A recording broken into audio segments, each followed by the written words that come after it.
Halo, perkenalkan nama saya Kenzo Vittorio dari kelas 12E, absen 21. Dan hari ini saya akan menjelaskan tentang panggilan hidup membiara. Saya memilih Ordo Salib Suci di sini. Sebenarnya apa itu Ordo Salib Suci? Ordo Salib Suci atau yang dapat disingkat OSC adalah sebuah ordo kanonik reguler dalam Gereja Katolik. Ordo ini menganut jalan hidup yang didasarkan pada regula Santo Agustinus. Nah, sejarah singkatnya terbentuknya Ordo Salib Suci ini itu didirikan sekitar tahun 1210 oleh Theodorus de Geselles dan beberapa imam lain di Huy, Belgia. Segera setelah mereka kembali dari Perang Salib ketiga dan keempat, mereka terinspirasi oleh penemuan relik salib dan mereka memutuskan untuk mendedikasikan hidup mereka pada misteri salib Kristus dan hidup dalam komunitas. Tarekat ini mendapat persetujuan kepausan pertama pada tahun 1248 dan menyebar pesat di Eropa, terutama di Belanda, Jerman, dan Paris. Dikenal sebagai karena karya pelayanan pastoral dan klerikal.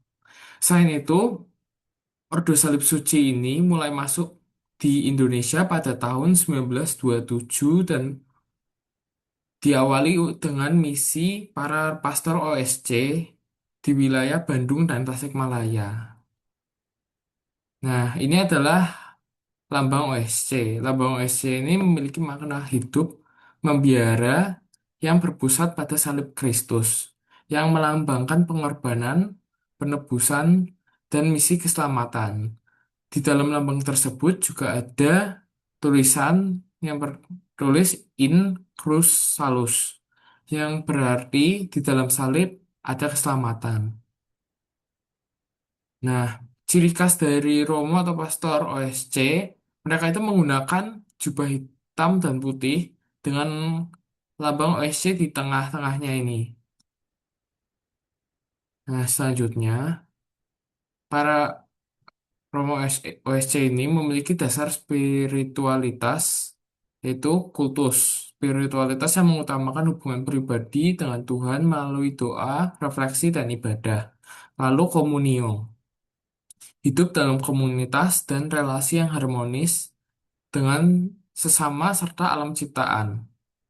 Ketiga, ada karitas, pelayanan dan karya kerasulan yang dilandasi oleh cinta kasih yang mendalam kepada sesama.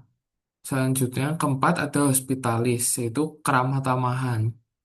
Yang kelima, ada devosi salib. Dan yang terakhir, yang keenam, itu gratuitas, yaitu memberi dengan cuma-cuma yang diambil dari kata gratuity. Lalu, mereka itu menghidupi spiritualitas OSC dengan menjalankan ibadah liturgi dan doa-doa harian. Menghidupi spiritualitas melalui perayaan liturgi yang kayak tadi ini, menghayati semangat hidup bersama dalam komunitas, dan yang terakhir mengintegrasikan spiritualitas dalam karya kerasulan untuk memenuhi kebutuhan spiritual orang lain. Nah, ini itu ada karya-karya OSC di Indonesia. Nah, OSC di Indonesia ini berkarya di bidang seperti rumah retret dan parokial. Contoh dari rumah retret yang didirikan oleh OSC adalah Pratista, Pondok Mitra, Pondok Delapan, dan Pondok Tapa. Selain itu, OSC juga berkarya di paroki-paroki besar seperti Keuskupan Agung Jakarta, Keuskupan Bandung, Keuskupan Agung Medan, Keuskupan Agats, dan Keuskupan Sibolga. Nah, untuk menutup dari presentasi ini, makna hidup yang diperoleh dari Ordo OSC ini adalah tentang kesederhanaan dan kepatuhan pada perintah-perintah Allah dalam menjalani kehidupan sehari-hari. Sekian dari saya. Terima kasih.